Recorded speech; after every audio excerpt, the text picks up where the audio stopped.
muchísimas gracias. Cuando son las 11 horas de la mañana, 4 minutos, un gusto expresar el cordial saludo a todos nuestros amables oyentes en el norte del país. Igualmente, un saludo cordial y fraterno a nuestro primer invitado, a nuestro primer protagonista de esta mañana. Viernes 19 de septiembre del año 2014. Vamos a compartir esta entrevista. Y amables conciudadanos, oyentes, lo que queremos es en este espacio abrir, como dice nuestro eslogan, una ventana hacia la comunidad. Vamos a topar temas sensibles, temas que son coyunturales a la realidad actual, temas que también han transcurrido en el pasar de la gestión y la acción de nuestro protagonista en la función a la que se pertenecen. En este caso, el ingeniero David Rosero, quien nos acompaña en esta mañana. Me llamó mucho, David, el ser coautor de un libro que dice La quiebra del Estado constitucional. ¿Estamos viviendo en esa quiebra en los actuales momentos? ¿Cómo ve desde el punto de vista político lo que está sucediendo en el panorama político nacional? Bienvenido a este primer programa. Muy buenos días, un saludo cordial Patricio, un saludo cordial Carla, Galo, distinguidos ciudadanos que nos escuchan a través de Radio Los Lagos, del norte. También yo quiero expresar en primer lugar un agradecimiento al poder inaugurar este importante programa, a los protagonistas, y poder comunicar a la colectividad y a la ciudadanía diferentes temas, tanto de las funciones del Consejo de Participación, de lo que se hace día a día, como también aspectos de la realidad nacional que tienen indudablemente que ver con el tema de la participación.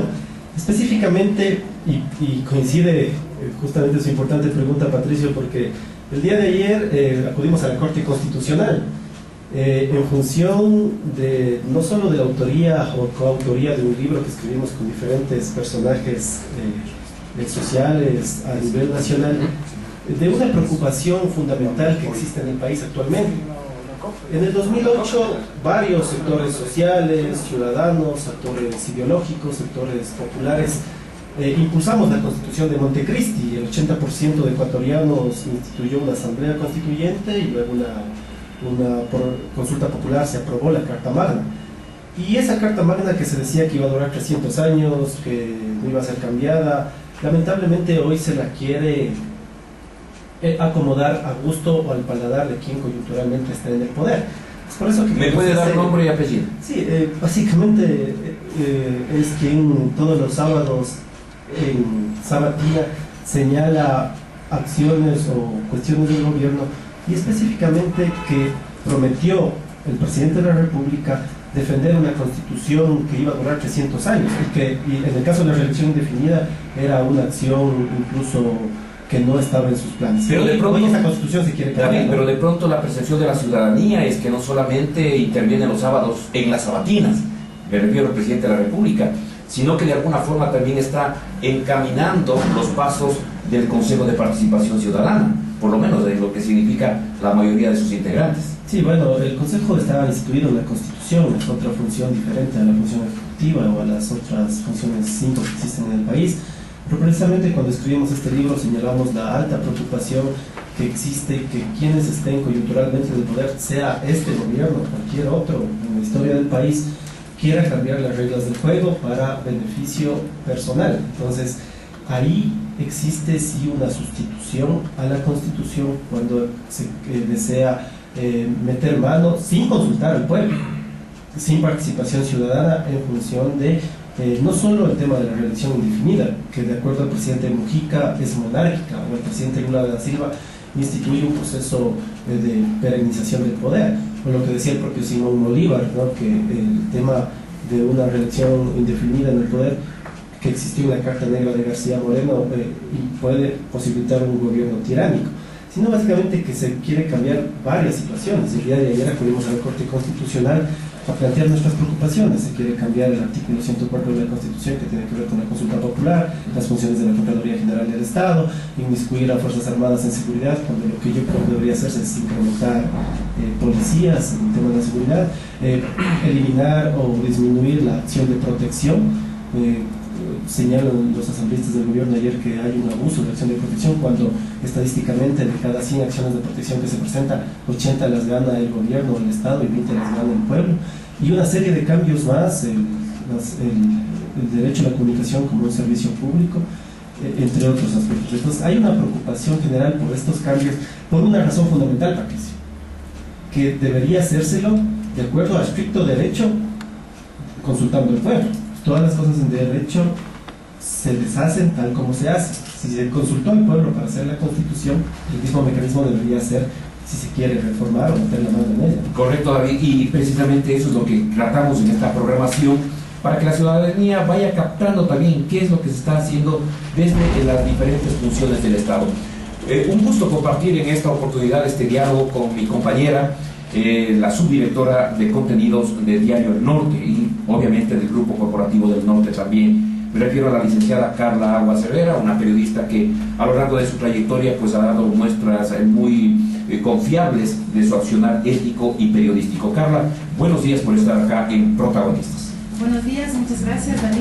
Bienvenido a este espacio de opinión y también de información que tenemos a través de Radio Los Lagos. Invitar también a todos nuestros oyentes para que también formulen sus preguntas a través de las redes sociales. Estamos con Ricardo Cifuentes en redes sociales a través de @elnorteadiario, nuestra cuenta de Twitter, y también elnorte.es en Facebook.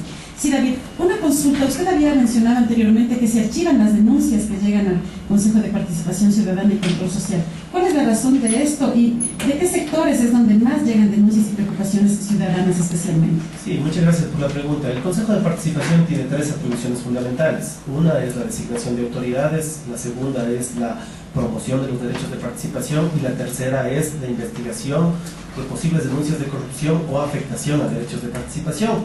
Esto de acuerdo al artículo 208 de la Constitución. En el caso específico de la última atribución, en el caso del tema del combate a la corrupción, vemos una preocupación y hemos levantado una estadística institucional bastante preocupante. Del 80% de cada 100 denuncias que se presentan en el Consejo, 80 son archivadas o no son admitidas. Solo 11% son investigadas y el resto se derivan a otras instancias. Esto es bastante preocupante por una razón fundamental. El incremento de la corrupción es directamente proporcional a la concentración de poder en este o en cualquier país del mundo. ¿Por qué razón? Un ciudadano presenta su denuncia por posibles actos de corrupción contra la administración pública, principalmente en la justicia, en ministerios, en instituciones públicas, también en varios gobiernos autónomos descentralizados, pero la principal acción de impedimento es que muchas instituciones no entregan información, es decir, no rinden cuentas, se podría decir, de todas las acciones. Que es una obligatoriedad en en la Constitución y que está establecido también por las diversas leyes en torno a todo el país. En ese sentido existe esa acción en primer lugar de impedimento o de dificultad para conseguir cierta información que además es pública. Y es que es obligación también además entregarla. Así es, y es ¿No tienen ustedes la potestad de sancionar de pronto en estos casos? Nosotros tenemos la potestad de determinar indicios de responsabilidad civil, administrativa o penal, cuando todos estos casos de alguna forma son investigados. Pero el problema es que al ser un cuerpo colegiado de 7 consejeros, muchas de esas denuncias son resueltas por mayoría, es decir, se vota en función muchas veces no de criterios de lo que está establecido en el reglamento de denuncias, sino tal vez por otro tipo de criterios o por salvar otro tipo de acciones. Entonces, el tema de la corrupción es un tema bastante fuerte en el país y casos los conocemos por montones. El tema de Dusa, un extranjero que solicitó un préstamo de $800,000 cuando a un ecuatoriano de a pie para entregar esa cantidad de dinero creo que no podría establecerse una serie de garantías y también existen muchas trabas. El tema de los desfalcos en varios ministerios como el del ambiente, como el municipio de Riobamba, donde el alcalde ha pegado al gobierno varios millones de dólares pudo desfalcar, el tema del Comecheques y una serie de casos que han pasado en el país. Y solo el 11% se están investigando y de este 11% todos están relacionados con qué temas. Básicamente con el tema de justicia, con el tema de instituciones públicas, gobiernos autónomos descentralizados y también todo esto cuando se determinan indicios de responsabilidad civil, administrativa o penal se dirige a Contraloría o a la Fiscalía. En el caso de la Fiscalía sí existe todavía una deuda pendiente en agilitar esos procesos y en el caso de la Contraloría se ha dado salida a algunas auditorías, algunos procesos importantes de controlar el tema de los dineros públicos, porque el tema de la corrupción es un usufructo de un tema público, también puede ser de un tema privado, a beneficio personal o de intereses de poder, pero la acción fundamental del concepto está encaminada no solo a la prevención mediante acciones de transparencia, firma de convenios con instituciones,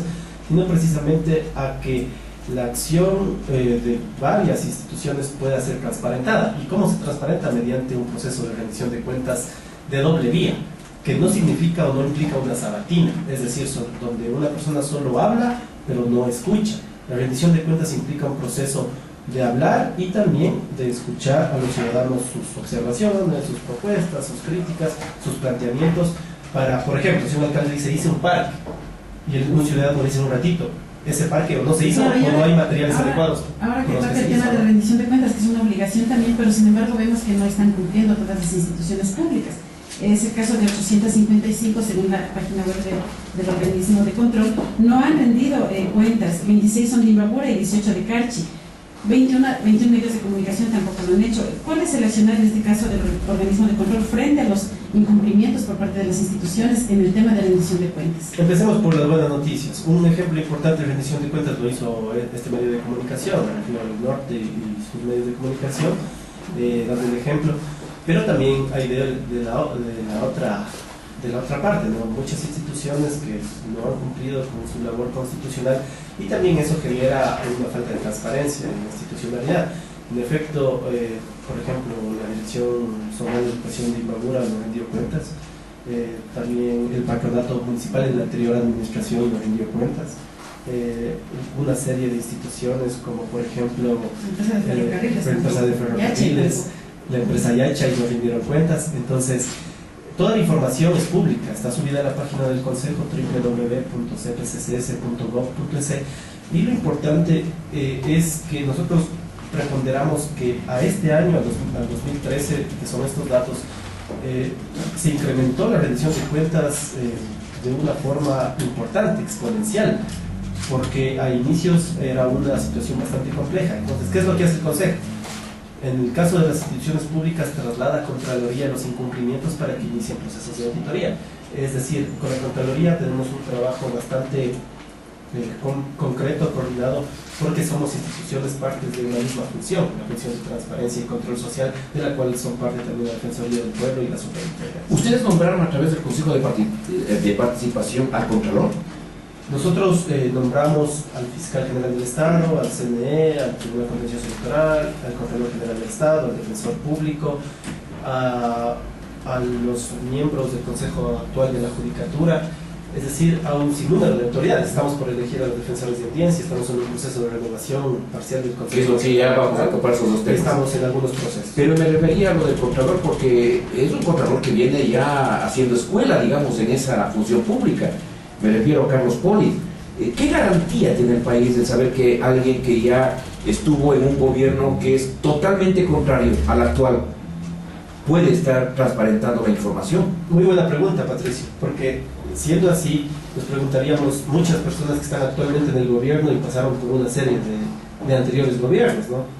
Virgilio Hernández, asambleísta, también en el tema de un gobierno anterior. Doris Solís, que pasó por filas de Pachacuti, ahora en el gobierno actual. Alexis Mera, del anterior gobierno de León Febres Cordero, ahora en el gobierno actual. Y así podríamos enumerar en provincias, bueno, aquí en Imbabura todos nos conocemos, un sinnúmero de personas. Pero específicamente en lo que usted señala, las decisiones para nombrar o no autoridades luego de un proceso de concurso se toman entre los 7 consejeros.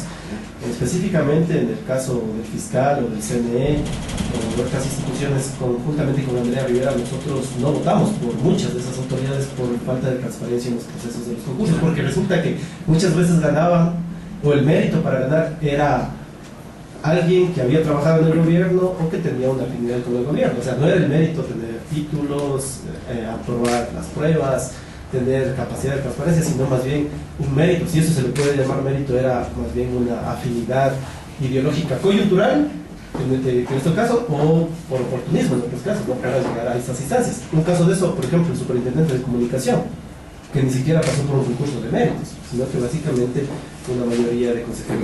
¿Me das nombre? ¿Patricio Barriga? No, ¿quién? Carlos Ochoa. Así es. Ahora, yo voy a lo otro también, David, y lo hago desde el punto de vista personal, de cómo estaría viendo el trabajo de David Rosero al interior del Consejo de Participación Ciudadana.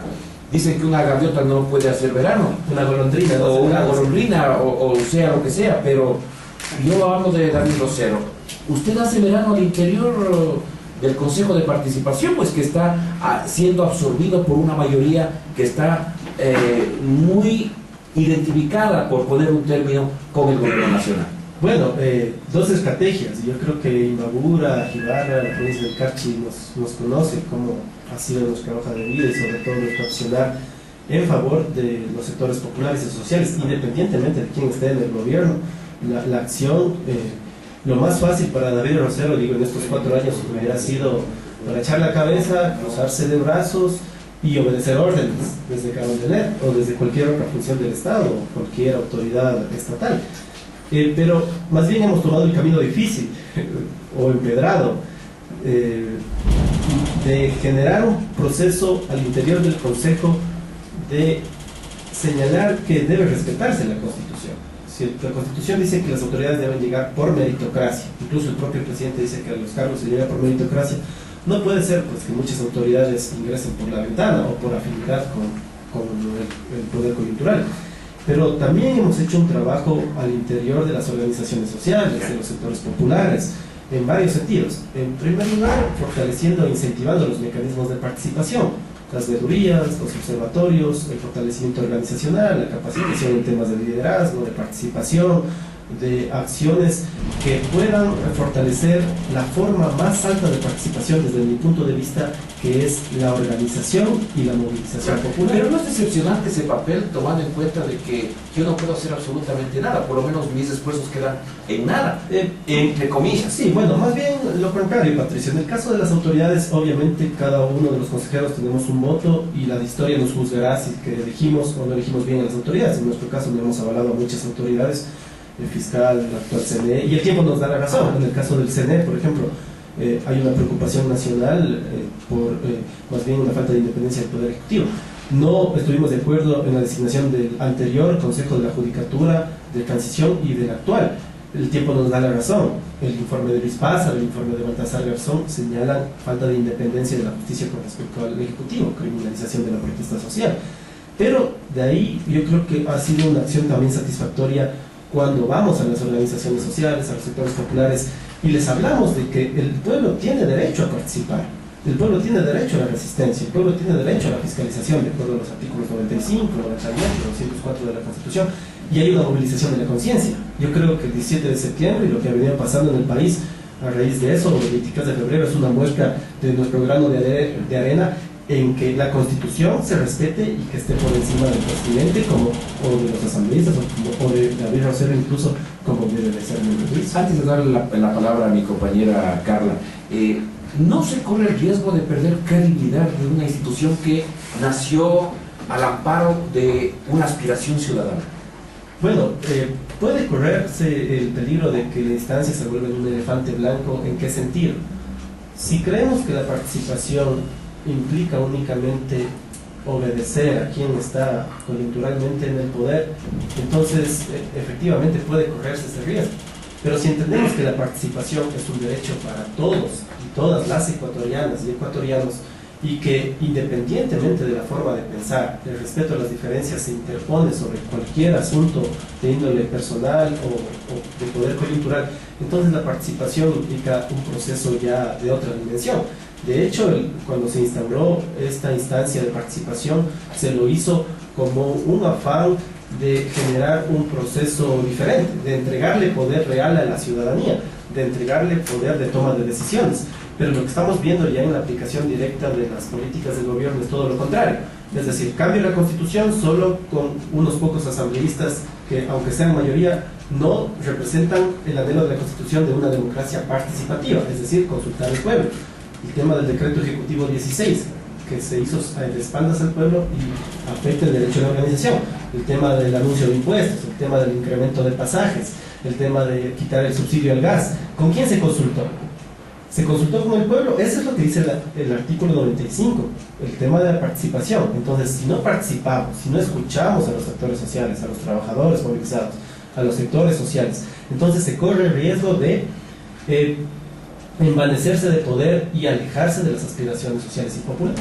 Ahora usted ha tocado el tema también de la participación ciudadana y de hecho hay un artículo, el 101 de la Constitución, en el que habla de la participación de los ciudadanos en la silla vacía, que lastimosamente sigue vacía porque no es ocupada por ningún ciudadano en la mayoría de casos. ¿Cómo hacer para que los municipios, exigir para que los municipios específicamente cumplan con esta disposición y también para que los ciudadanos se acerquen? Porque puede ser que existe desconocimiento también de que ellos tienen un derecho inclusive de la toma de decisiones en una sesión de consejo, por ejemplo. Sí, es un proceso de doble vía. El consejo hace todo un esfuerzo, incluso personalmente como consejeros lo hemos hecho, de incentivar, impulsar y motivar a que la gente pueda participar en la silla vacía, en las asambleas, conformando veedurías, en los procesos de presupuesto participativo. Y el otro rol le corresponde a la gente, la capacidad y el empoderamiento ya de los derechos de participación. Los mecanismos están en la Constitución y en la ley, pero ¿quién les da vida? Es la ciudadanía organizada de forma colectiva o de forma individual. Y quiero poner primero los casos positivos. El municipio de Cotacachi es un ejemplo, me refiero al gobierno autónomo descentralizado, de cómo debería llevar su proceso de participación, y me refiero a un proceso que incluso es anterior a la Constitución. Me refiero a la Asamblea de Unidad Cantonal de Cotacachi. Ellos llevan alrededor de 18 años en un proceso participativo donde han logrado incluir diversas voces independientemente de la forma de pensar, e incluso el actual alcalde es producto de ese proceso de participación. Y hoy ellos, miren lo revolucionario realmente de su propuesta. Han señalado que la asamblea se convierte en el sistema de participación y que se puede escuchar de forma directa para el presupuesto participativo, el proceso de la silla vacía, de las veedurías y de esos esquemas. Así también tenemos en Tungurahua un prefecto de otra línea política, pero que ha generado un proceso de un parlamento popular. También tenemos el prefecto de la SUAY, tenemos en otras localidades de la sierra principalmente estas prácticas, pero también tenemos de lo otro. Por ejemplo, en la administración anterior, el alcalde de esta ciudad, de forma bastante sorprendente, se autoproclamó presidente de la Asamblea Ciudadana, cuando ese es un espacio de la gente que no es autoridad. En la anterior administración, a la anterior me refiero a la de Pablo Jurado, existió un proceso de participación inicial, que más bien fue tal vez obstaculizado por la anterior administración y que no permitió que avance ese proceso. Ahora yo me congratulo desde varias instancias en la nueva visión política, luego del 23 de febrero, en la prefectura, en otras alcaldías, estamos iniciando con procesos de coordinación con el consejo, porque no había antes. Por ejemplo, en Apuntaqui acabamos de clausurar una escuela de participación ciudadana donde estuvo presente el alcalde de la ciudad de Antonio Ante y pudimos hacer, sí, del cantón Antonio Ante, Fabián Pozo, donde pudimos hacer un proceso de socialización, de motivación. Claro, y es que tal vez también es bueno los ejemplos positivos que da, pero en Ibarra, por ejemplo, es casi nula esta participación, o de pronto puede ser que con la nueva administración pues ya empiecen a... Sí, hemos conversado... Pero existe tal vez apatía también de pronto de los ciudadanos. Hay dos factores, fundamentalmente. En primer lugar, si hablamos de la pirámide de Maslow, una persona tiene necesidad primero de alimentarse, de educarse, de tener salud, de tener educación, las necesidades básicas del ser humano. Y luego, las necesidades secundarias. En el tema de la participación es un derecho que está establecido en la Constitución y un proceso histórico. No es que porque existe el gobierno existe participación. Siempre ha existido participación en el país históricamente, en las luchas sociales, en los procesos de la vida comunitaria. Pero pasa un elemento fundamental. Si el pueblo no tiene resueltos las prioridades, los aspectos fundamentales para el buen vivir, o el vivir bien, como nosotros lo llamamos desde los sectores populares, es bastante complejo que exista participación. Si no existe también facilidades desde los municipios, desde los GATS, desde el propio gobierno, la participación también se vuelve a obstaculizar. Entonces, cuando podamos resolver, hoy más bien estamos yendo en reversa, no solo que se quiere cambiar la Constitución, se quieren colocar más impuestos, se quiere incrementar el costo de la vida. Entonces la gente primero le pone atención a lo prioritario. La participación es fundamental, pero si podemos resolver estos aspectos que tienen obviamente que ver con un eje transversal, que el gobierno pueda facilitar el tema del empleo, el tema de no colocar más impuestos, de no imponer decisiones, y también los gobiernos autónomos descentralizados facilitar los procesos de logística, de motivación a la participación, pero sobre todo de tomar en cuenta lo que dice la gente, entonces la participación se convierte más bien en un puntal de la administración. Porque yo puedo decir como alcalde, por ejemplo, yo soy un alcalde participativo, soy de puertas abiertas, pero no escucho pero escucho a las personas, pero no incluyo sus propuestas, tomo decisiones entre cuatro paredes. Pero puede haber alcaldes que digan, abro la participación, escucho a las personas, pero tomo en cuenta lo que digan. Esa es la auténtica participación que establece la Constitución. La participación Constitución. ciudadana ha sido un talón de Aquiles, ha sido la debilidad de algunos municipios en este caso. De algunos municipios y también del gobierno. Y yo creo que el 23 de febrero marca un proceso bastante importante y un viraje. Hemos tenido conversaciones en Quito, lo que no teníamos en 5 años en el municipio de esa ciudad de Melgar, con Augusto Barrera, que a pesar de ser un importante intelectual en la participación, fíjese que 5 años de su administración no utilizó nunca la silla vacía, las veguerías. Hemos tenido coordinación con los municipios en Imbabura, donde hemos empezado a generar estos procesos que se vieron obstaculizados o truncados, y también es un proceso de retomar confianza. Obviamente no es un tema sencillo, porque antes se hizo una política clientelar de entregar, por ejemplo, a la dirección del municipio de Ibarra se le quitó presupuesto en la dirección de participación, se le otorgó a la dirección. Entonces hay que retomar confianza, hay que generar espacios, pero sobre todo, luego que esté implementado el proceso de participación, los alcaldes de Imbabura tienen no solo la labor y la obligación de escuchar, sino, de acuerdo a lo que dice el artículo 95 de la Constitución, de incorporar las propuestas, porque el pueblo tiene la capacidad no solo de proponer leyes, puede proponer ordenanzas, puede proponer proyectos de reforma y una serie de procesos que otorga la Constitución, no solo mediante la silla vacía, sino las veguerías y todo. Entonces, yo estoy más bien bastante optimista de que los nuevos alcaldes puedan ya impulsar no solo la silla vacía, los procesos de veguerías, de rendición de cuentas con participación ciudadana y todo lo que tiene que ver a los mecanismos de participación en la realidad de cada localidad.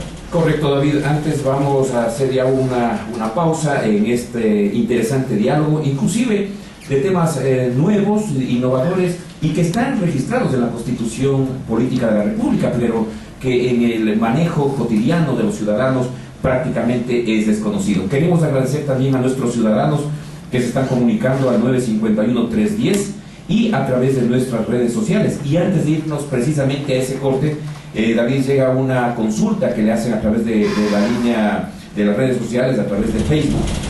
La señorita Lorena Basantes pregunta: ¿cree que el gobierno de Correa, a través de sus restricciones, afecta el derecho de participación? El gobierno... Pregunta concreta, respuesta concreta. El gobierno es el campeón mundial en afectar los derechos de participación. Yo lo señalé hace varios meses atrás, cuando estábamos en épocas del Campeonato Mundial de Fútbol. ¿Por qué razón? Porque una cosa es lo que dice la Constitución, pero otra cosa es lo que hace el gobierno. No consulta a la gente el tema de los impuestos, el tema del incremento anunciado del gas, de los pasajes, el tema de los cambios a la Constitución que fueron hechos con aprobación de la gente. Y todos los procesos de diálogo básicamente se ven truncados por el tema mesiánico de creer que solo gobierna para un sector. Cuando uno es presidente o estadista, por ejemplo, para poner un ejemplo concreto, Patricio, yo hubiera recibido a la marcha de los trabajadores para escuchar y solucionar los problemas. Pero ¿qué es lo que ha pasado? Al no escuchar, al cerrarse, siguen las protestas. El día de ayer me comentan aquí en Ibarra, Patricio, 15 estudiantes detenidos, a los que yo solicito que haya una libertad inmediata, porque una preocupación fundamental de derechos humanos, los estudiantes no fueron aprendidos o detenidos en la protesta. En la actividad. Luego de la actividad de clases, cuando se retiraban a sus casas sin ninguna prueba, sin ninguna razón, fueron aprendidos. Y esto pasa en el Colegio Mejía, en el Colegio Mortúfar, en Loja, en Machala, en Guayaquil, donde muchos medios de comunicación tal vez no lo retratan, pero la ciudadanía, hay un proceso de bastante indignación. Entonces, ¿cómo usted desactiva la indignación? Con la participación, escuchando a la gente, pero incluyendo lo que dicen. Porque, para finalizar, ahora se ha puesto de moda la palabra socialización en la Asamblea Nacional para hacer las leyes. Pero resulta que la socialización es, usted invita a los sectores sociales, hace firmar una hoja de registro y luego termina decidiendo entre cuatro paredes lo que antes ya previamente tenía decidido. Entonces, eso no es participación. Eso no es el ejercicio de la garantía de los derechos fundamentales. Y eso yo lo he dicho a Gabriela Rivadeneira, con mucho respeto, al presidente de la República. Ayer se lo dije a Alexis Mera en la Corte Constitucional, porque ellos conocen que nosotros hablamos no solo con documentos, sino con la Constitución, y que en ese sentido sí hay un quiebre con lo que dice la Constitución. Volvemos.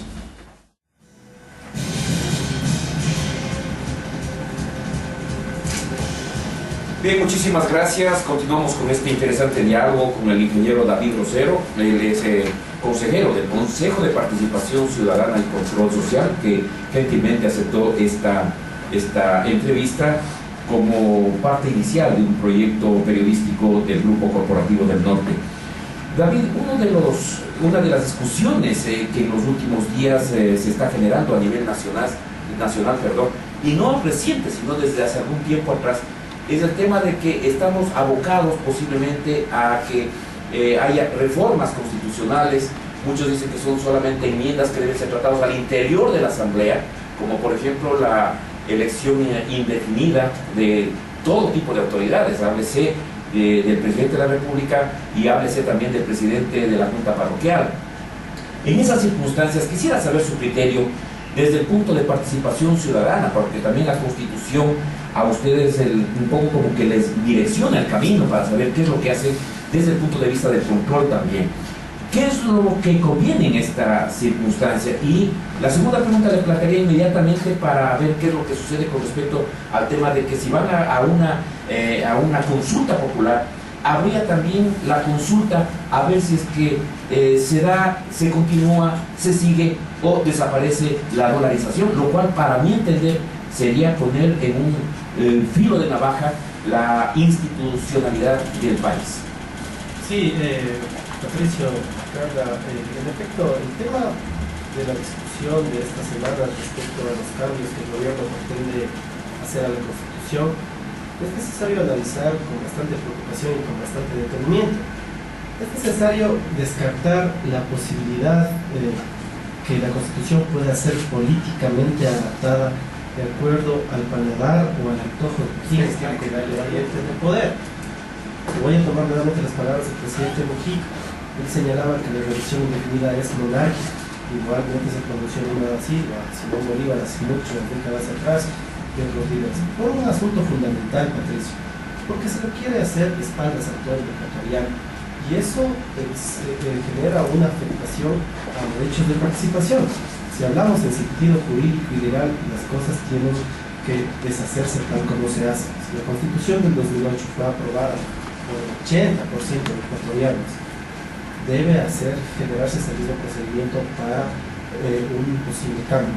Y en el tema de la discusión de enmiendas o reformas, también necesitamos no caer mucho en esa discusión, porque es bastante claro. Usted enmienda algo cuando va a corregir una coma, una palabra, algo que no afecte la estructura del Estado, los derechos fundamentales y las garantías constitucionales. Pero cuando usted señala, y voy a ir por partes porque son 17 cambios a beneficio de los que se quieren hacer. En el artículo 104 se quiere obstaculizar y limitar la posibilidad que tienen los ciudadanos de promover consultas por iniciativa ciudadana. A los alcaldes también se les restringe y se les obstaculiza esa posibilidad. El colectivo ya asumido de estar vigente los cambios que quieren hacer a la Constitución, ni siquiera hubiera podido recolectar firmas para promover una consulta popular que luego fue torpedeada en el CNE por parte de sus miembros y por parte del gobierno nacional. Si un alcalde el día de mañana quisiera hacer una consulta popular por el tema minero, por ejemplo en la zona de INTA, tendría graves dificultades y obstáculos con los cambios que se quieren hacer a la Constitución. En el tema de la reelección indefinida, quien está en el poder tiene el beneficio de tener todo el aparataje del Estado en beneficio propio y en unas elecciones totalmente desiguales, mientras unos tienen recursos limitados o poca logística. Hay otra persona que podría tener avión, helicóptero, gigantografías espectaculares como vimos aquí el 23 de febrero, recursos propagandísticos y toda la maquinaria del Estado a su disposición. Entonces se altera el principio de igualdad, que se quiebra realmente con este procedimiento, pero sobre todo por una acción. Pero aparentemente el ciudadano tiene un respaldo en la Ley Orgánica de Participación Ciudadana, que me permite plantear esas circunstancias, pero ¿a dónde voy? Mire, y eso es lo que muchas veces no se ha dicho aquí. El pueblo ecuatoriano, recolectando el 5% de firmas al amparo del artículo 104, puede promover por iniciativa ciudadana una consulta popular para que, si no quiere el presidente consultar al pueblo, el pueblo puede solicitar la consulta, promover la consulta para plantear si estamos de acuerdo o no con la reelección indefinida, si estamos de acuerdo que se quita atribuciones a la Contraloría General del Estado, si estamos de acuerdo con que se inmiscuya Fuerzas Armadas en la seguridad en lugar de incrementar policías, si estamos de acuerdo en que se quite el derecho a la consulta popular, y toda una serie de procesos más, el tema de los medios de comunicación y el tema de la restricción a la acción de protección, que me parece un buen proceso también de derechos humanos, y muchas cosas más. Es decir, el presidente puede convocar a consulta. Si no lo quiere hacer el pueblo, con 580.000 firmas, que son el padrón actual a la época, el día de hoy, puede solicitar una iniciativa de consulta popular, que podría ser también esa acción antes que se reforme esta constitución. Entonces,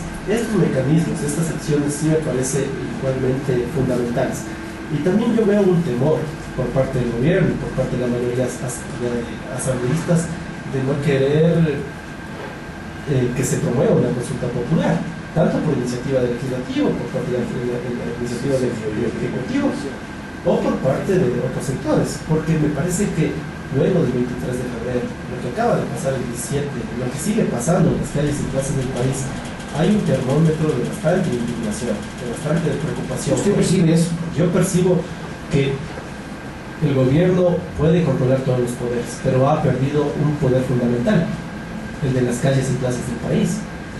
Y eso se expresa en función de que no solo en los que protestan, sino en la calle, en la conversación con el taxista, en la conversación con sus colegas, con sus amigos, de que efectivamente no estamos enrumbándonos más bien a un proceso democrático de desarrollo, sino más bien a lo que está pasando en Venezuela, lo que está pasando en otras instancias, realmente donde las condiciones son cada vez más críticas, más difíciles para el pueblo ecuatoriano, no solo en el tema económico. Fíjese que quitar las utilidades a trabajadores o quitar ahorros privados de toda la vida a los maestros. Yo soy hijo de un maestro y realmente escuchar a mi papá con tristeza, con preocupación y con indignación que los ahorros van a pasar a manos de un ineficiente banco del IES, donde para conseguir una consulta médica tiene que demorarse meses.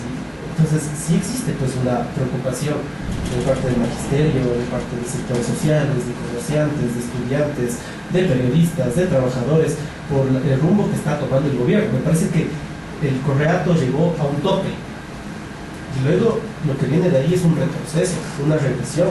Nadie quita las cosas importantes que se han hecho, pero me parece que fundamentalmente el tema de la corrupción está carcomiendo la institucionalidad, pero sobre todo el tema del doble discurso, del cinismo y de un retroceso total en derechos.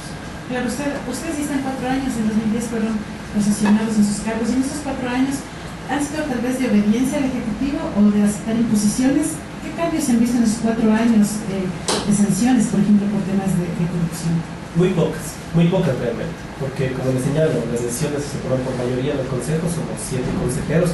Antes se criticaba que al antiguo Tribunal Supremo Electoral lo elegían 100 o 60 asambleístas en una mayoría o por componente, pero aquí más o menos hemos cambiado de 100 a una mayoría de 4, o a veces una mayoría de 5, que incluso es menos representativo, porque nosotros no llegamos por elección popular, digamos por concurso de méritos, pero como que en lugar de avanzar estamos retrocediendo. Ahora en el tema de la acción de participación hemos avanzado importantemente, no solo a nivel de institución, sino como consejeros hemos promovido los derechos de participación en provincias, en las 24 provincias, hemos implantado escuelas de participación en una serie de cantones, de los 221 que tiene el país, en las más de 800 juntas parroquiales hemos generado procesos principalmente con los sectores y las organizaciones sociales, independientemente de su forma de pensar, porque todos tenemos el derecho a participar, todos tenemos el derecho a conocer cuáles son los mecanismos de ejercerlos. Y también hemos trabajado en lo que tiene que ver a la voluntad política de las autoridades para que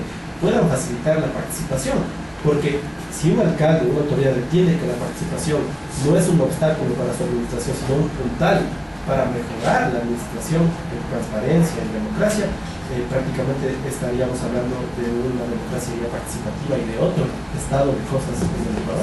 Pero resultados, por ejemplo, en investigaciones por corrupción, por ejemplo, sí, yo le señalaba, para poner un ejemplo, yo colocaba el 11% de denuncias investigadas, pero sancionadas ya por la justicia, menos del 1%. Menos del 1%. Y es por eso que yo hablo de una deuda en la Fiscalía General del Estado. Pero no es una deuda, el Consejo emite las investigaciones, las pocas que puede realizar. La Contraloría denunció hace poco que más de 1000 informes con indicios de responsabilidad civil administrativa y penal dormían el sueño de los justos en la Fiscalía. Y lo mismo pasa con otras instancias que tienen la acción de control, de fiscalización, como la tiene el Consejo, pero también lo tiene el pueblo. ¿A qué cree usted que se debe esta realidad, esta irregularidad? A lo que señalaba, el incremento de la corrupción en el Ecuador es directamente proporcional a la concentración de poder. ¿Por qué no se sanciona? Pero a eso me refería. ¿Por qué piensa usted que no se sanciona y queda eso en el cine de los justos? Una buena pregunta para el fiscal general del Estado, para quienes manejan la justicia. Yo creo que puedo tener la respuesta cuando leo el informe de la Auditoría Internacional que hizo Baltasar Garzón. Él señalaba en una de las partes, por ejemplo, el tema de que nunca le entregaron documentos sobre la infraestructura de los edificios construidos por la justicia, porque mucha gente dice tenemos nuevos edificios pero la misma justicia, solo cambiamos de cacique, de un cacique antiguo, dueño de la justicia, a un nuevo cacique de manejo judicial. Hay una acción fundamental en que muchos casos no sean juzgados, y es por eso, y cuando son juzgados son condenas bastante contradictorias. Al ministro de Deportes, famoso Comechiques llamado, le dieron 3 meses por peculado, es decir, robar fondos del Estado, que es el peculado, beneficio o usufructo personal, es menos grave que salir a protestar, porque los chicos que hoy están detenidos, no solo que se les pretende expulsarlos, se les han expulsado, y me parece que ese no es el remedio, más bien eso es aún el problema. Se les quiere meter a la cárcel de 2 años a más. Entonces, realmente complejo lo que está pasando en el país. A quien protesta, a quien denuncia la corrupción, se les sigue procesos, y a quienes están en Miami, como el primo del presidente de la República, no les pasa absolutamente nada. Mire a ver cómo va pasando el tiempo, pero no quiero terminar esta entrevista aprovechando su presencia acá en Radio Los Lagos a través de las frecuencias 102.7 FM para Imbabura y 99.3 FM para la provincia del Carchi. ¿Cómo va caminando el reglamento para la designación de las y los defensores de audiencias y del lector en los medios de comunicación de alcance nacional? ¿Cómo está ese proceso? ¿Y quiénes pueden participar? Porque en un momento dado, un poco como que va chocando esa aspiración que tengo yo como ciudadano o como periodista con la independencia que esto debe generar. Sí, más bien yo voy a entregar aquí a los miembros de Radio Los Lagos, de Norte, el reglamento que hasta el momento se ha discutido en el Consejo de Participación, con el fundamento de que puedan plantear sus propuestas, sus sugerencias. La próxima semana vamos a discutir el segundo y definitivo debate. Hace un mes este reglamento se lo quiso hacer entre 4 paredes dentro del Consejo de Participación. Planteamos conjuntamente con la consejera Andrea Rivera que sí sería bueno escuchar e incluir las propuestas de los actores de la comunicación, de los periodistas, de las organizaciones sociales, de la sociedad civil.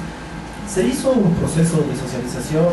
Nosotros también hemos tenido varias conversaciones informales y formales con comunicadores sociales, con periodistas, sobre elementos de qué debería ser el defensor de las audiencias. Y en primer lugar todos coinciden que no debería ser un censor interno de los medios de comunicación, sino más bien un facilitador, un mediador. ¿Un facilitador y mediador de qué? De si llega un pedido de rectificación, un pedido de declaración, un pedido de queja contra un medio, no suba directamente a la Superintendencia de Comunicación y llegue la sanción, sino que más bien mediante la mediación, el diálogo, la facilitación, se logre superar ese inconveniente o se logre aclarar esa petición o esa queja de la ciudadanía. Este es el rol que debe cumplir el defensor de audiencia y que hemos logrado colocar en el reglamento para el segundo debate. En segundo lugar, respecto al perfil, quiero hacer una invitación aprovechando este tema. El concurso debe arrancar en el mes de octubre y debe culminar en el mes de diciembre. Y yo quiero hacer una invitación a los periodistas, a los abogados, a quienes tengan profesiones relacionadas con ciencias sociales, para que puedan participar del concurso, para que puedan participar del proceso. Pero deben renunciar a sus cargos en los medios de comunicación. ¿En qué razón? Y si no gano y si no califico, me quedo sin trabajo, No. ni pan, ni pedazo. No, voy a aclarar el perfil, que es importante, esta preocupación, Patricio. El perfil debe ser de una persona que tenga experiencia laboral o profesional en temas de la comunicación o en temas de ciencias sociales. Una vez que se inicie el proceso, usted, si es un defensor de audiencia, del comercio, del telégrafo, de una serie de medios alrededor de 100, puede, luego del proceso, si resulta ganador, definir el tema laboral, no antes. Eso está planteado en el reglamento del proceso. Pero hay un asunto que es necesario que la CORRICOM, el Consejo de Regulación de la Información, define. El tema salarial el tema de dónde va a funcionar y qué tipo de funcionario va a ser. Si es un funcionario público o es un funcionario privado. ¿Por qué razón? ¿Quién paga, de acuerdo a la ley hecha por los asambleístas, la ley de comunicación, muchos de los artículos sin participación? A los defensores de audiencia les paga el medio nacional, pero a través de la Superintendencia de Comunicación. Entonces es necesario definir eso. Y otra cosa que es fundamental también definir: en la lista de medios nacionales no están los medios del gobierno o los medios públicos, señalados así. No está el telégrafo, no está el Ciudadano, no está el Pepe verdadero y no está la radio de la Asamblea. Entonces, ¿exigimos para todos o exigimos solo para unos? Es necesario impulsar este procedimiento de defensores de audiencia en función, no que sea un censor interno, sino que se democratice la comunicación y que también no es algo nuevo. Patricio, como yo le comentaba alguna vez, esto existió en el diario Hoy, Así es. Ana Karina López, esto existió en Ecuavisa con Vicente Ordóñez, en un momento determinado, el defensor de los televidentes. Entonces, los medios han tenido prácticas. En Argentina no funciona en cada medio, funciona una instancia como la Defensoría del Pueblo, una instancia para los medios.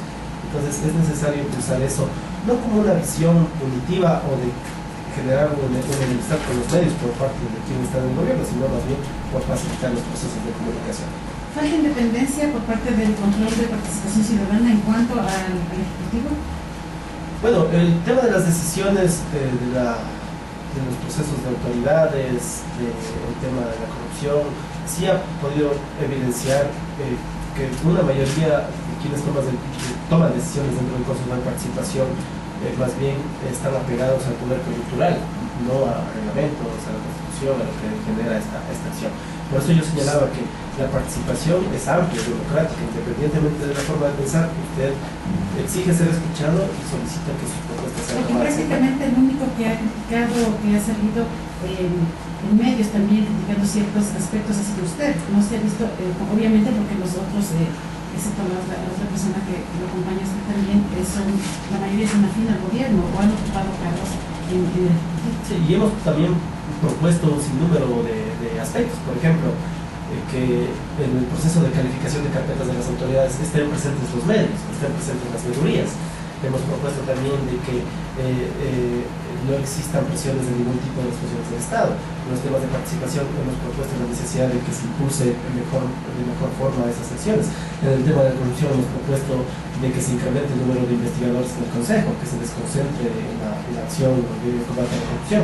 Nosotros tenemos apenas 12 investigadores a nivel nacional y tenemos oficinas provinciales, pero solo que son receptoras de papel, es decir, no se investiga en cada provincia los temas de corrupción. No está descentralizado eso. O sea, objetivamente el proceso de descentralización tiene que ver con transferencia de competencias también a las provincias o de funciones. Es decir, si en la oficina de provincia del Consejo de Participación se investiga, se promueve una serie de procesos, sería genial para que las propias denuncias que hay en una obra sean aquí mismo investigadas, pero eso todavía no ocurre. Hemos planteado un sinnúmero de propuestas, el 80% no han sido acogidas, el 20% han sido acogidas, pero continuamos las que no se acogen haciéndolas de cara al pueblo, de cara a las organizaciones sociales. ¿Dónde se ve usted en un futuro luego de su paso por el Consejo de Participación? Tomando en cuenta también que el partido del que usted también era miembro, ¿no? Ha sido prácticamente ya desaparecido. Sí, es contradictorio, Carla, y gracias por la pregunta. Dicen que el partido de Jaime Hurtado ha desaparecido, pero en estos días, luego del 17, todo el mundo lo nombra. Yo no sé si serán los fantasmas de la conciencia del presidente, porque Jaime Hurtado decía algo: si quieres encontrarme, búscame entre todos, que soy el mismo pueblo armado de esperanza. Él decía así. Tal vez ahora ven el MPD en todo lado, pero dicen que desapareció. Entonces yo creo que la explicación lógica es que los principios y la ideología no se desaparece por decreto del CNE o del presidente, o si no me gusta que ellos existan. Entonces me parece que aquí sí existe no solo una izquierda revolucionaria, no una izquierda que dice ser revolucionaria, pero que va a comprar en Miami, que tiene amplias y lujosas mansiones. Sí, y en esa pregunta, yo aspiro terminar el Consejo de Participación el próximo año. No aspiro a reelección indefinida, por si acaso quiero aclarar aquí ante ustedes, primera vez que me hacen esa pregunta también, pero sí creo necesario en esos proyectos sociales impulsar la acción que he venido realizando con las organizaciones, con los sectores, desde otros espacios. Puede ser a través de la consultoría, de los procesos de acción de fundaciones, de acciones sociales y también ligado a los sectores populares. También aspiraría a procesos de probablemente de elección popular siempre y cuando los sectores sociales de Imbabura así lo decían. Muy bien. Su corazón está en el MPD en todo caso. Mi corazón ha estado siempre con los pueblos de Imbabura, con los sectores organizacionales que hoy mismo están luchando en las calles y plazas del país y que siempre han venido luchando por mejores días para el país. Si le tuviera frente a usted al presidente Rafael Correa, ¿qué le diría?